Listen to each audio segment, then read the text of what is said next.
Saatlı rayonunda 1996-cı il təvəllüdlü Sərxan ailə münaqişəsi zamanı həyat yoldaşı Nargiləyə xəsarət yetirib. Hadisə 2024-cü il dekabrın 26-sında onların yaşadığı evdə baş verib.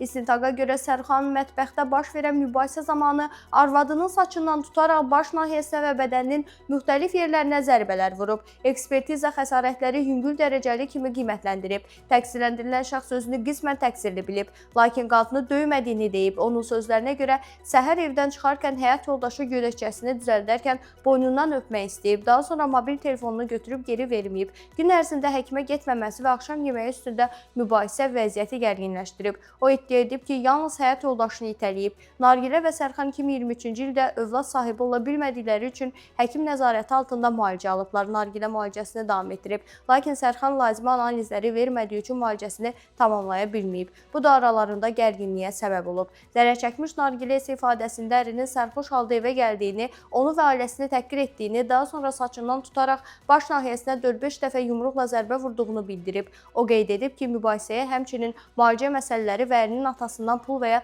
avtomobil istəməsi tələbi də səbəb olub. Hadisədən sonra qadının atası gəlib, onu evə aparıb, daha sonra şikayət edilib. Saatlı rayon məhkəməsinin hökmü ilə Sərxan 6 ay müddətinə azadlığın məhdudlaşdırılması cəzasına məhkum edilib. Ona gecə saatlarında evdən çıxmamaq, rayon ərazisini tərk etməmək, elektron nəzarət vasitəsi daşımaq və digər məhdudiyyətlər tətbiq olunub.